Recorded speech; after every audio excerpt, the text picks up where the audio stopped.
기독인과 세상 사람들과의 인간관계에 대한 것을 놓고 오늘 이 한 시간 말씀 나누겠습니다. 우리 그리스도인들은 하나님 말씀인 내 인생의 잣대로 삼고 오늘 우리들이 이렇게 살아가고 있습니다. 그런데 오늘 우리가 이렇게 그리스도 예수로 인해서 구원받고 살아간다 하더라도 이 세상이 확 바뀌는 것은 아닙니다. 다만 우리에게 있는 것이 있습니다. 다만 세상 사람들과 우리에게 그리스도인들에게 있는 것이 있는데 그것은 뭐냐? 구별함, 다름이 있다라는 것이죠. 그 다름은 영적 세계로 택함 받은 것, 하나님의 나라의 백성이다라는 것입니다. 특별히 여기서 그 다름이라는 것은 우리 그리스도인들이 그 삶의 가치를 하나님 말씀에 바탕을 두어서 각자의 삶을 바라보고 또 그거에 의해서 해석하고 또 그것에 의해서 받아들이는 그런 그리스도인들의 삶으로 살아가고 있는 것이죠. 그것이 세상 사람들과 다름이 있다 그런 말씀입니다. 창조주 하나님께서 인류 역사를 섭리적으로 지금까지 계속 주장해 오고 계십니다. 여기에 귀한 선각자들, 선지자들, 예언자들을 택해서 쓰시고 그 세기마다 특별한 하나님의 종들을 들어서 사용하시고 그래서 그들을 통해서 새 역사를 써오셨습니다. 여기에 반해 악한 어둠의 세력의 영은 나름대로 악한 자들을 한 사람씩 뽑아서 또 그들을 사단은 사용해서 온 세계의 삶 속에 여러 가지 인류에게 혼돈을 주고 전쟁을 갖게 하고 죽음을 갖게 하고 아픔을 갖게 하는 그러한 것이 주어졌습니다. 오늘도 그거는 계속 진행되고 있습니다. 그런 와중에도 하나님의 창조의 역사는 오늘도 그분이 뜻하고 섭리하는 대로 계속 진행되고 있다는 사실인 것이죠. 자, 그러하기 때문에 기독인으로서 오늘 서 있는 오늘 우리들에게 있어서 어떠한 환경, 어떤 상황에 있다 하더라도 권면하는 것은 사랑 주의 성도들이 천국 복음을 지켜야 되고 그것을 위해서 말씀 묵상해야 되고 그것을 위해서 기도해야 되고 그래서 각자 믿음의 분량을 따라서 우리 사랑하는 성도들이 아름답게 그리스도인의 모습으로 살아가야 될 줄 믿습니다. 이런 바탕에 나는 그리스도인이 된 나는 세속인과 어떻게 관계를 이루면서 살아가야 할까? 오늘 본문을 통해서 주시는 말씀으로 함께 상고하고자 합니다. 오늘 말씀의 역사적인 배경을 보면 사도 베드로가 본문을 기록한 그 시대는 주전 60년대 전후 시대에 있습니다. 그때의 로마 제국이 당대의 지환이 되어서 세계를 제패하는 그러한 시대입니다. 그때 로마 황제들은 황제가 신이다, 황제가 하나님이다라는 그러한 통치를 가지고 거기에 따르지 아니하는 그러한 세력들을 무참하게 짓밟아 버리는 그러한 권력을 휘두를 때입니다. 여기에 어느 날 그리스도 예수를 영접하는 하나님의 사람들이 로마에 나타나게 된 거죠.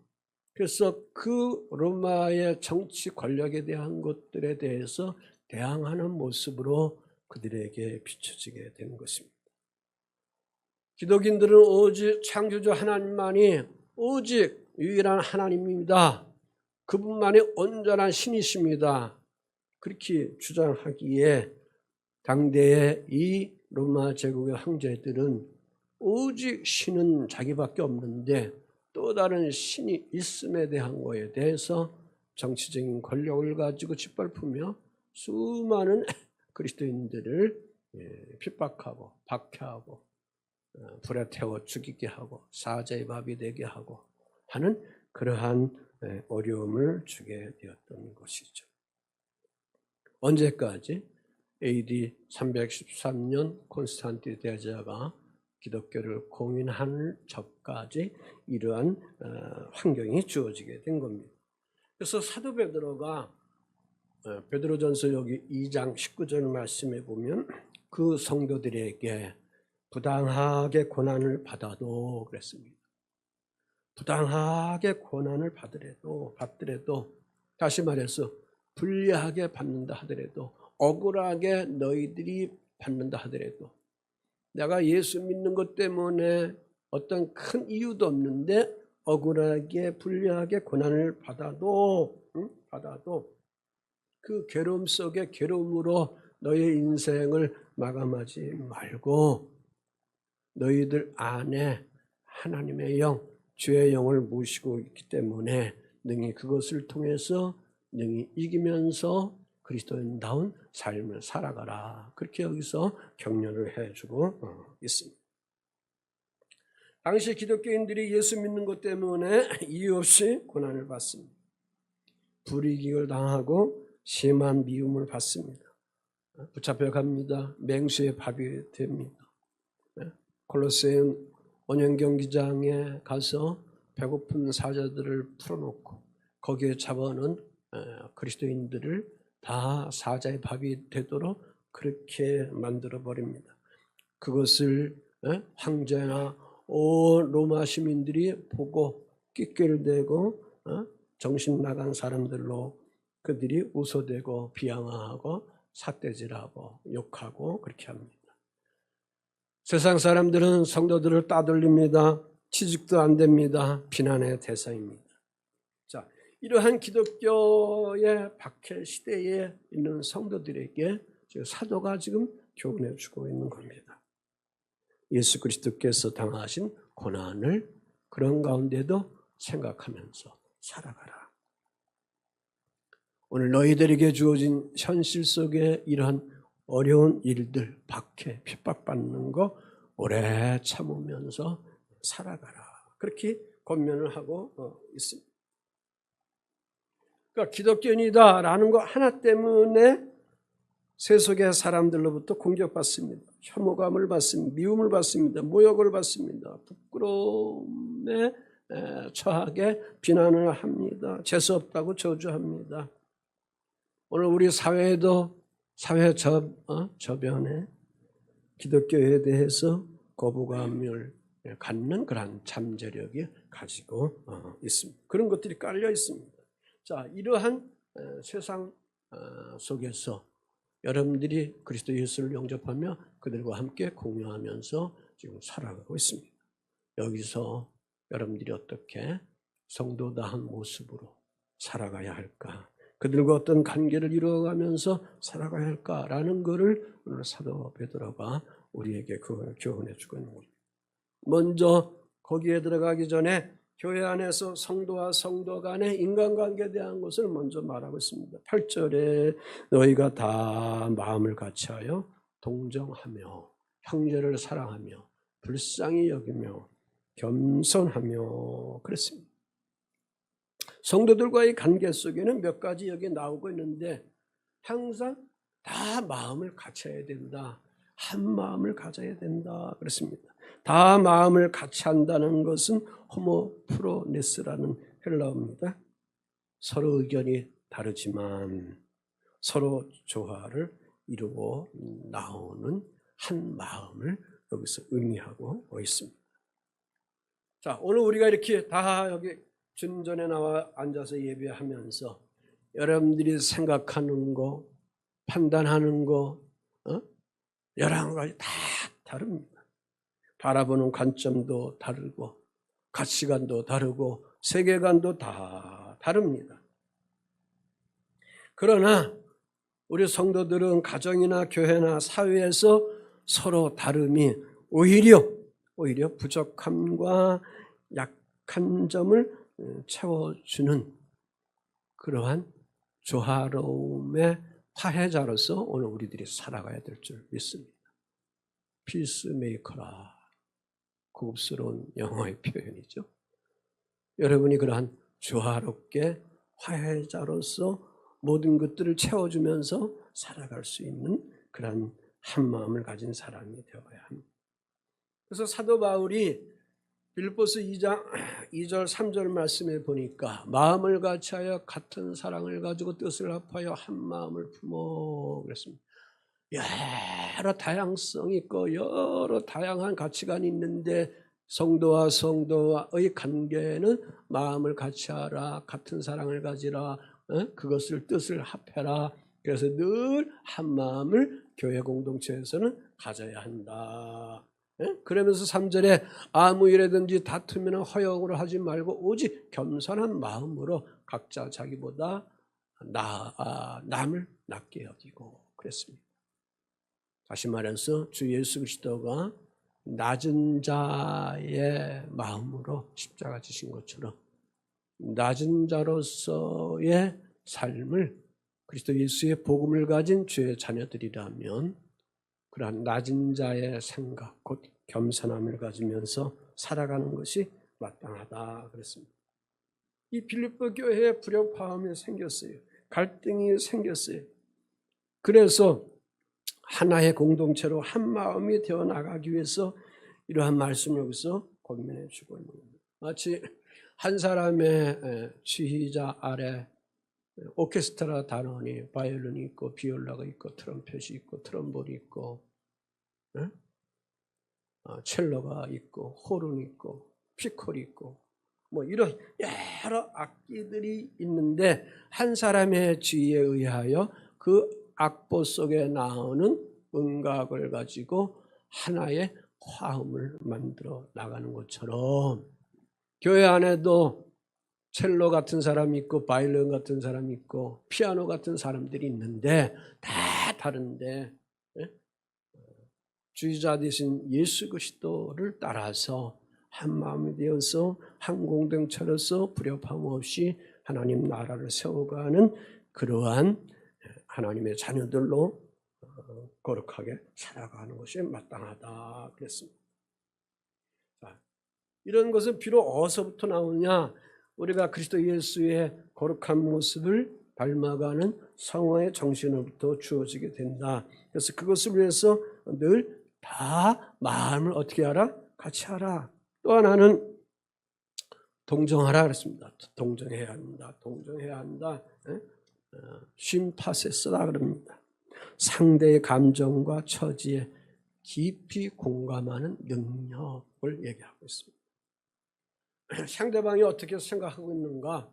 저 사람의 오늘 생활은 어떤 모습 속에 있는가? 어떤 감정 속에 지금 있는가라는 거를 몇 번 대화하고 얼굴 표정 보고 했을 때에 빨리 체크하고 공감할 수 있는 사람이 돼야지 아침에 막 나올 때 분노가 생기고 싸움박질 해가지고 막 이렇게 혈기가 왔는데도 거기에 대놓고 이상한 얘기, 무슨 얘기하면 그 사람이 그냥 더 삐져가지고 앞에서 대화하려고 하는 사람은 아무 이유 없이 비난의 화살을 받는 그런 엉뚱한 일이 생기기도 하게 되는 것입니다. 동정, 함께 느끼는 것, 함께 울어주는 것, 함께 기뻐하는 것, 그것을 여기서 얘기하고 있습니다. 그러니까 우리 주 예수님께서 성도들의 고난에 어떻게 다가오셨느냐? 동정하심으로 다가왔다. 그 말씀입니다. 히브리서 4장 15절 말씀입니다. 같이 한번 읽어보죠. 시작. 우리의 대장님은 우리의 약한 것을 공감할 수 없는 분이 아니십니다. 모든 면에서 우리하고 똑같이 유혹을 받은 적이 있습니다. 그러나 죄를 짓지 않으셨습니다. 하나님 아들, 대제사장이 되는 하나님 아들은 우리 인간의 약한 것들을 공감할 수 없는 분이 아니고 다 공감할 수가 있다 그 말씀입니다. 동정할 수가 있다. 먼저 성경은 체혈이라 그렇게 표현하고 있습니다. 그러니까 예수님은 사람의 약한 몸을 입으시고 동정하셨다 그 말씀입니다. 그 동정하심이 어디서 최고점의 모습으로 나타났는가? 십자가에서 못 박힘의 죽음을 통해서 그 동정하심이 나타나게 되는 것이죠. 빌립보서 2장 7절 8절에 그렇게 말합니다. 오히려 자신을 비우셔서 종의 모습을 취하셨는데 사람의 모양을 띠고 태어나시나니 생김새로 볼 때 여느 사람과 마찬가지셨네. 자신을 낮추셔서 죽기까지 순종하셨네. 십자가에서 죽기까지 그랬습니다. 그러니까 이처럼 우리도 고난당하는 사람을 보면 그리스도의 정신을 가지고 그들과 함께 너와 나와 함께 공감할 줄 아는 동정함을 알 줄 아는 그러한 우리의 인격, 인품을 가져 나가야 될 줄 믿습니다. 그러니까 특별히 교우와 교우 관계에 있어서 함께 느끼자는 거죠. 함께 공감하자는 거죠. 그래서 함께 울어주고 함께 기뻐해주고 이것이 주님의 마음이고 하나님의 일이다라는 겁니다. 자, 또 하나는 성도와 성도 간의 관계 속에 형제 사랑을 해야 한다. 여기서 형제라는 것을 우애하는 사람, 성도들을 여기서 얘기하고 있는 것입니다. 남자나 여자나 한 곳으로 성도들을 여기서 얘기하고 있는 겁니다. 특별히 여기 우애라는 그 단어의 의미 속에는 가족 간의 극진한 애정을 여기서 하고 있습니다. 그러니까 서로 가족 식구처럼 감싸주는 그러한 마음을 여기서 표현하고 있는 거죠. 주 안에서 형성된 일산예강교회 공동체가 있는데 여기에 있는 성도들 서로 간에 서로 가족을 돌보는 그런 심정을 가지고 그 사랑을 가지고 우애하면서 감싸줘야 한다. 서로 존경해줘야 한다. 로마서 12장 10절 말씀에 보면 형제를 사랑하여 서로 우애하고 존경하기를 서로 뭐하라?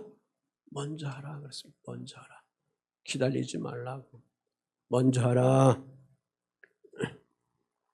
나이 드신 우리 성도님들은 청년 세대들에게 있어서 인사하기를 기다리지 말고 여러분이 먼저 하시면 됩니다. 그러면 다 알아서 합니다. 자기도 안 하면서 왜 안 하는가 기다려가지고 괜히 분노를 해서 따라 불러가지고 야단치면 그 아이들이 교회 다 떠납니다. 오늘날 교회가 그런 모양이 돼가지고 청년 애들이 다 떠난 교회들이 많이 있어요.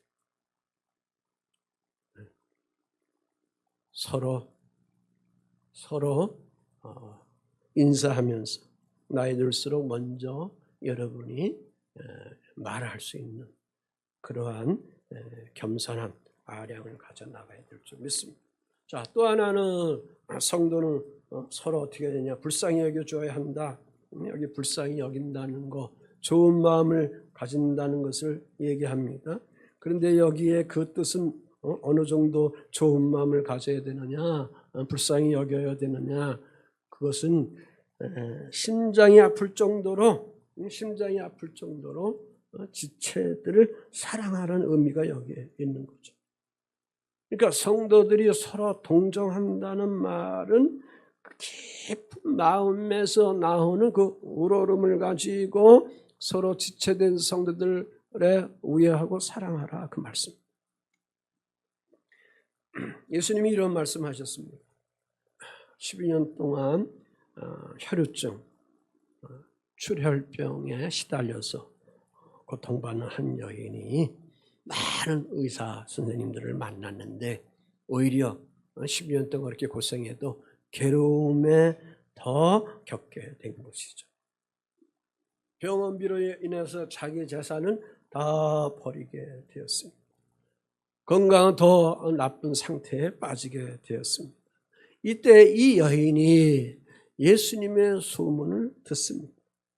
예수님의 소문, 어떤 소문을 들었는지는 모르지만 여하간 자기에게 있어서 좋은 이득이 되기 때문에 예수님의 소문을 듣고 늘 예수님 주위에는 많은 무리들이 둘러싸여서 따라다니게 되는데 이 여인이 그 무리들의 틈을 끼어 나와 가지고 예수님 뒤에 서서 주님의 그 겉옷을 건드려 버립니다. 만져가지고 끌고 가는 것도 아니고 살짝 이렇게 바람에 날릴 때 건드려 버린다 그 말이겠죠. 그 순간 이 여자는 압니다. 자기의 질병이 나았다는 것을 알게 됩니다. 또 한 분 그 순간 주 예수님이 자기의 능력이 나간 것을 여기서 알게 됩니다. 그래서 그 여자를 여기서 부르게 된 것이죠. 그러면서 그를 향하여 말씀하는 것은 그대의 믿음이 그대를 구원했다. 평안히 가라. 병의 고통에서 놓였으니 강건함 속에 살아가라. 그렇게 축복을 해 주신 것을 볼 수가 있습니다. 자, 주 예수님께서 여기 병든 사람을 보실 때 어떻게 보시는가? 불쌍히 여겨 보신다. 그러니까 단순히 여기 동정심은 느끼는 것을 통해서 머문 것이 아니라는 겁니다. 여기서의 동정심 공감한다는 것은 뭐냐? 그 느낌을 넘어가는 것, 국률함으로 여기는 것, 아파하는 그 사람에 대한 것을 주님은 취하는 마음으로 갖게 하신 것. 그래서 심장이 아플 정도로 성도들이 동정을 가질 때 지체들을 사랑하는 그런 마음을 늘 가지고 나가야 될 줄 믿습니다. 또 하나는 겸손을 가져야 된다 그랬습니다. 겸손, 낮은 마음을 여기서 말하고 있습니다. 자, 주 예수님께서 하늘 보좌를 버리십니다. 자신의 백성을 구원하시려고 한 분뿐이신 아들이 되신 것이죠. 그리고 종의 형체를 가지십니다. 그리고 인류 구원을 위해서 십자가상에서 자기 자신을 내어주시는 것이죠. 이것이 겸손이다. 예수님이 낮은 몸이 되셨다 그 말씀입니다. 그래서 말씀에 주의 성도들은 오직 겸손한 마음으로 각각 자기보다 남을 어떻게 해라? 낮게 여기라 그랬습니다. 누구들에게? 성도들에게 그랬습니다. 교회 공동체의 늘 인간관계 속에서는 서로 겸손하면서 나보다 남을 좋게 여기는 그러한 아름다운 마음을 우리 성도들이 늘 가지면서 살아가야 될 줄 믿습니다. 자, 이런 인품은 어떻게 주어질까? 그냥 우리가 가져야지 라고 해서 주어지는 것은 결코 아니죠. 늘 여러분이 예배자가 되어서 이러한 영성을 가지고 세워나갈 때에 이러한 인품이 주의 영이 여러분에게 입혀져 나가게 되는 줄 믿습니다. 자, 또 하나는 오늘 성도들이 그럼 이웃과의 관계는 어떻게 해야 되느냐, 세상 사람과의 관계는 어떻게 해야 되느냐 하는 말씀입니다. 9절 말씀에 그 말씀을 여기서 주시고 있습니다. 자, 악을 악으로 그랬습니다. 욕을 욕으로 갚지 말고 도리어 복을 빌라. 이를 위하여 너희가 부르심을 받았으니 이는 복을 이어받게 하려 하심이라 그랬습니다. 여기 악을 악으로 욕을 욕으로 갚지 말고 도리어 뭐로 하라? 블레싱 그랬습니다. 축복을 빌라 그랬습니다. 악과 여기 욕, 이 악과 욕에 대해서 심판하시는 분은 오직 창조주 하나님이십니다. 주 예수께서 십자가에서 모욕받으실 때에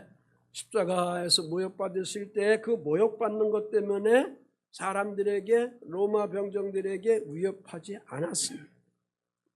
그냥 아버지께 모든 것을 올려드렸다 그 말씀입니다.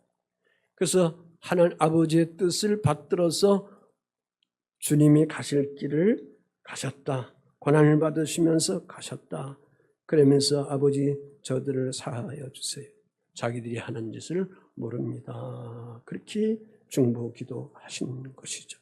자, 그러므로 오늘 우리 기도인들이 핍박하는 세상 사람들을 향하여 어떻게 우리가 대화하고 그들과 관계를 이뤄나가야 되느냐, 그거죠. 특별히 이 구절 속에 나오는 처럼 부정적인 것들로 그들이 주의 자녀된 여러분들을 공격할 때에, 악으로 공격할 때에, 괴롭힘으로 고통으로 공격할 때에 어떻게 여러분 관계를 맺어 나가야 되느냐. 성경의 말씀의 키워드는 뭡니까?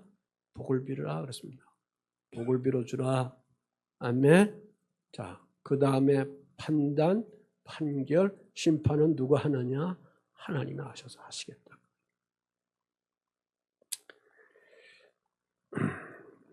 기도로 그 사람을 축복하라.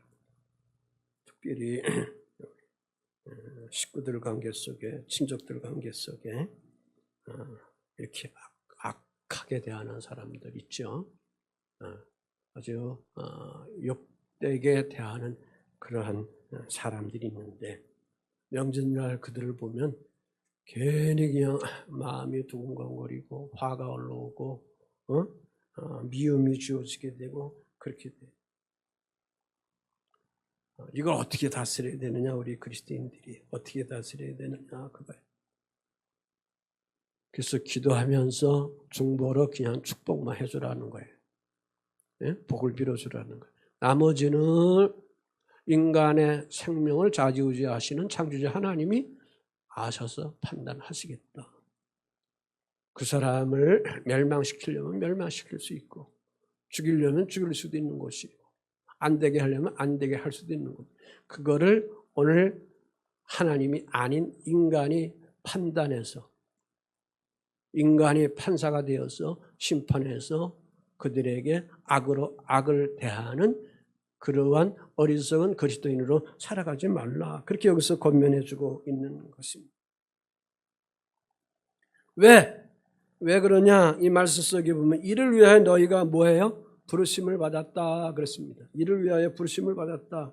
여기 이를 위하여라는 것은 악이나 욕 대신 축복하기 위해서, 저 사람이 나에게 악을 한다, 저 사람이 나에게 막 욕질을 한다, 그래서 욕질하기 때문에 욕으로 대한다, 악을 하기 때문에 악을 한다. 구약성경의 율법의 정신의 유대인 정신 속에는 이는 이, 눈은 눈, 그거 읽기 때문에 그대로 한다. 신약에서 예수의 정신은 그게 아니다, 그 말씀입니다. 축복으로 해주라 그런 거죠. 긍휼히 여기라는 거죠. 사랑해주라는 것입니다. 네가 억울해도 그 복수를 네가 하지 말고 우리를 창조해 주신 하나님께 맡기라. 그 복수는 하나님께서 하시겠다, 그 말씀입니다. 자, 이 복을 이어받게 하려 하는 것이다 그랬습니다. 자, 그러므로 오늘 우리들이 하나님 나라의 복을 유업으로 받기 위해서는 어떻게 해야 되느냐? 악한 자가 있어도, 나를 괴롭히는 박해 핍박하는 자가 있어도 거기에 우리들이 뚜껑 열려서 앙앙대고 악한 그런 욕을 대면서 삿대질하면서 대항하지 말고, 주님 십자가를 생각하면서 주님의 마음, 주님의 정신을 가지고 오히려 축복하면서 그들을 대할 수 있는 그러한 놀라운 영성을 사랑하는 주의 성도들이 가져나가야 될 줄 믿습니다. 이게 힘들죠? 이게 어렵습니다.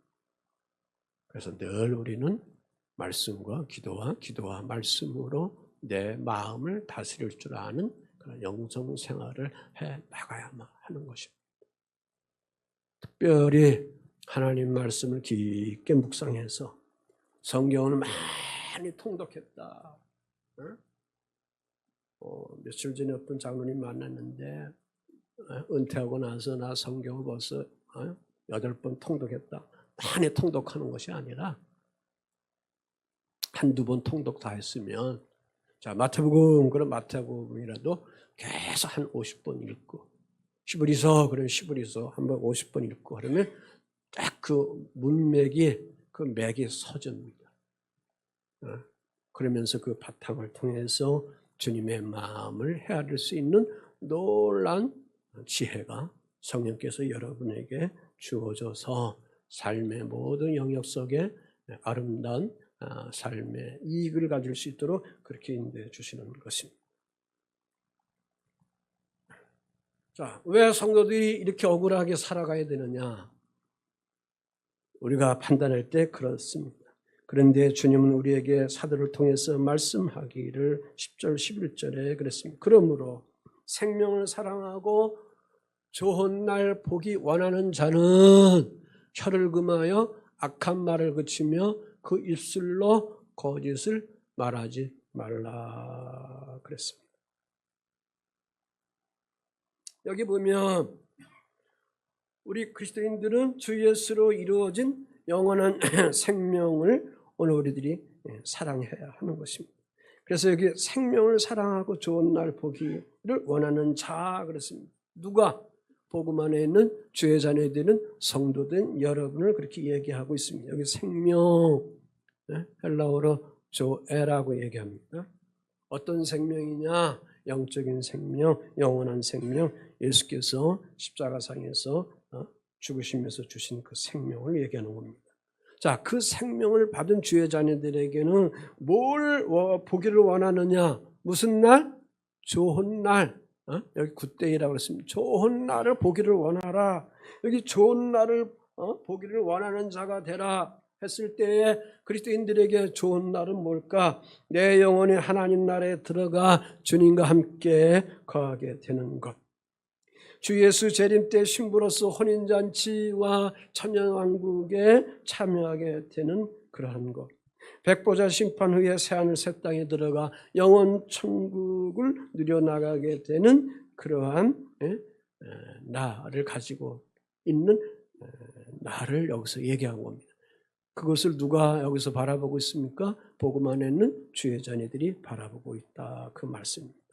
자, 그래서 이 악한 자들이, 욕하는 자들이 우리에게 있다 하더라도 오히려 그들에게 앙앙하면서 대하지 말고 분노하면서 대하지 말고 중보로 중보기도하면서 대할 수 있는 긍휼한 마음, 특별히 겸손함으로 주님이 가진 그러한 사랑의 마음을 우리들이 가져나가야 합니다. 이걸 내가 내 의지로 가질 수 없습니다. 그래서 성령의 9가지 열매 속에 다 들어있습니다. 성령님 사랑하게 해주세요. 절제할 수 있도록 해주세요. 오래 참을 수 있도록 그렇게 해주세요. 평강의 마음을 가질 수 있도록 저를 좀 내 상한 감정을 다스려 주세요 하면서 여러분들이 접근해서 지혜로운 자로서 우리가 살아가야 될 줄 믿습니다. 그래서 하나님의 자녀들은, 성도들은 악한 말을 해대라고 그랬어요? 왜 까발리라고 그랬어요? 말씀이 뭐라고 그랬어요? 금하라 그랬어요. 금하라. 금하며 그랬습니다. 이건 뭐예요? 금하는 거, 멈추는 겁니다. 그치는 겁니다. 그런데 그 앞에 뭐가 있어야 합니까? 철저하게, 철저하게, 절대적으로 금할 줄 아는 악한 말을 하지 않게 하는 그러한 마음이 오늘 우리들 속에 주어져야 하는데, 이 악한 말이 어디서 나오느냐? 본문에 뭐라고 했어요? 9절에 혀에서 나온다 그래서 혀에서 나온다. 혀에서 나온다. 그러니까 야고보서 3장에 보면 혀에 대한 말씀이 아주 잘 나오고 있습니다. 이 혀는 사람들에게 있어서 어떠한 사람도 길들일 수 없는 도구입니다. 그래서 여기 야고보서 3장에 보면 혀는 불이다 그랬습니다. 혀는 사람들의 온 몸을 어떻게 한다? 온 몸을 더럽게 한다. 혀에서 악이 나오고 혀를 통해서 죽음을 가져오게 한다 그랬습니다. 혀는 사람들 가운데 아무도 길들일 수 없습니다. 혀는 마구 날뛰는 악이며 죽음을 가져오는 도구로 꽉 차 있습니다. 이 혀로 우리는 주님과 아버지를 찬양합니다. 그랬습니다.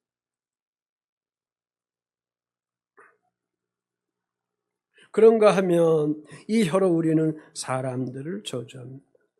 하나님과 닮은 모양으로 지음을 받은 사람들을 말입니다.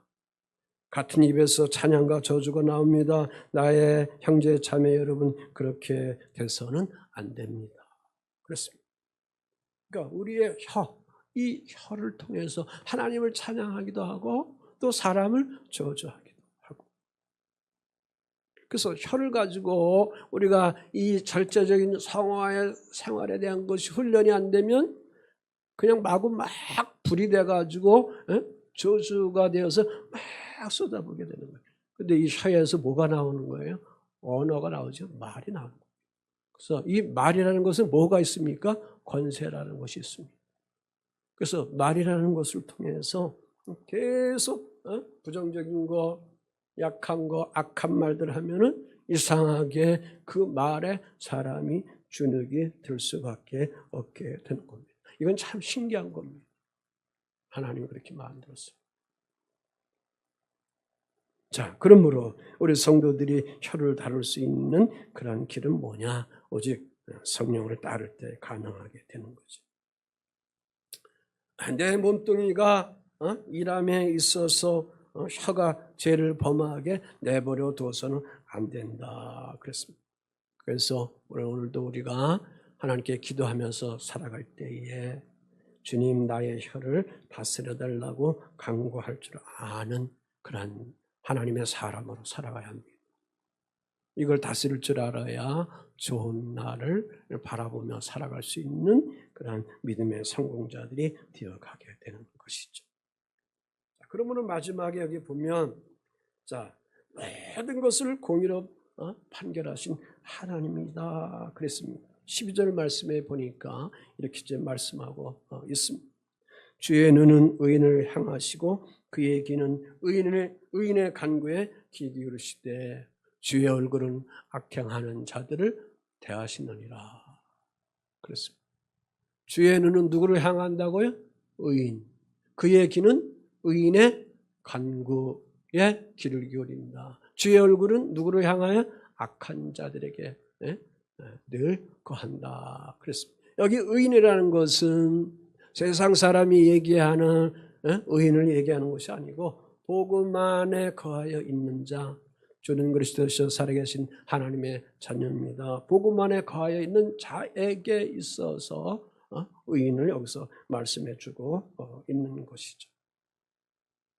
반면에 주님의 얼굴은 악을 행하는 자들에게 늘 계신다 그랬습니다.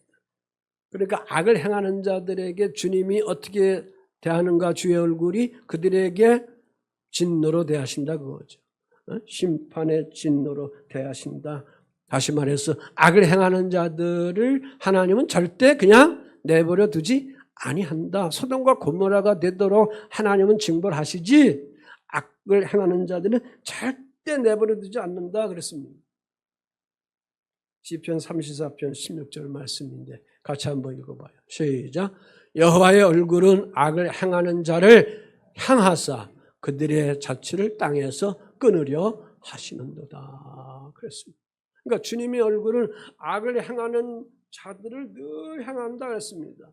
왜 하나님의 얼굴이 악을 행하는 자들에게 늘 향하는가? 그것을 끊으려고. 그래서 말을 안 들으면 아예 그들을 그냥 불구덩이 속에 집어넣어 버리고 말죠. 고모라 자손처럼 모세를 대항해서 하나님의 불이 아닌 자기들이 만든 불로 하나님 성전의 성소를 대할 때에 그들의 악행을 보시고 하나님은 그 자리에서 지질 나서 그들을 땅에 다 묻어버려 두십니다. 하나님은 그렇게 징벌하신다는 것입니다. 오늘날 우리가 볼 때에 이 세상은 악이 창궐한 것 같아요. 악한 것들이 판치는 그런 시대에 있습니다. 그래서 우리가 어떤 때는 답답하게 살아갈 때가 많이 있습니다. 그러나 거기에 우리가 흥분해서 이런저런 것을 통해서 비판 속에서만 우리가 있어서는 아니 됩니다. 이러한 사회적인 어둠의 문제를 창조자 하나님께 아뢰어 올려 기도하면서 나가면 주 하나님께서 하나님의 시간 속에 그 모든 것들을 판단하게 하시는 그 날들이 옵니다. 왜? 하나님은 인간이 행한 대로 심판하시는 그 날로 그리스도 예수를 우리에게 보내주시기 때문에 그런 것입니다. 자, 그러므로 오늘 여기 말씀 속에 오늘 우리는 복음 안에 있는 우리는 심판자가 되어서는 안 된다. 오히려 하나님의 진리의 세계를 알지 못하는 세상 사람들을 불쌍히 여기고 사랑할 줄 알아야 합니다. 나머지는 하나님 아버지 앞에 맡겨야 합니다. 그리고 주님께서 심판하시도록 올려드려야 됩니다. 우리가 할 것은 선을 행하고 평강의 마음을 가져야 합니다.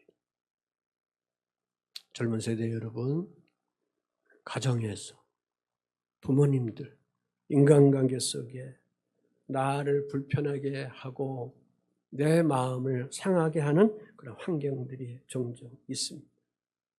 그럼에도 불구하고 그것 때문에 내가 방황하면 안 됩니다. 나는 하나님의 최고의 작품입니다. 그래서 하나님이 우리에게 주신 선함으로 나의 인격을 자꾸 세워가야 되고, 그런 와중에도 화와 분노해야 되는 것을 잘 다스릴 수 있는 그러한 평강을 하나님이 주셨으니 화평의 그 은혜가 내 마음을 주장할 수 있도록 하고, 대신 항상 그런 어려움 속에, 어둠 속에, 악행 속에 살고 있는 그런 사람들에게 주의 마음을 가지고 불쌍히 여길 줄 아는 사랑의 마음을 가지고 오늘 우리들이 살아가야 될 줄 믿습니다. 나가는 말입니다. 자, 세상은 오늘 우리들에게 향하여, 그리스도인들을 향하여 공격을 해주고 있습니다. 거기에 대해서 주님 우리에게 너의 혀를 가지고 금하라, 악한 말을 그치라, 오히려 그들을 향하여 선을 행하고 복을 구하면서 살아가라 그랬습니다. 베드로전서 3장 16절에 선한 양심을 가지라 그랬습니다. 그러면 그리스도 안에 있는 너의 선행을 욕하는 자들로 그 비방하는 일에 부끄러움을 당하게 하려 한다. 스스로 욕하는 자가 부끄러움을 당하게 되는 그러한 날들이 주어지게 된다, 그 말씀입니다. 우리 주의 자녀들은 이 세상으로부터 받을 수 없는 어떤 복을 받았습니까? 영생의 복을 받은 자들입니다. 그래서 하나님 나라 영원한 천국에 들어가서 영생을 누려나가며 살아가게 된 하늘의 자녀들로 우리들이 세워져 있다라는 것을 늘 묵상하면서 오늘 현실의 삶 속에 나를 향하여 악하게 대하고 욕하고 박해하고 고통을 주고 핍박을 주고 힘들게 하는 그러한 사람들이 있을 때에 주님의 이러한 거룩한 마음들을 가지고 오히려 복을 빌면서 주의 평강을 누려나가는 기적의 주인공들이 되어 가시기를 주 예수의 이름으로 응원하고 축복을 드립니다.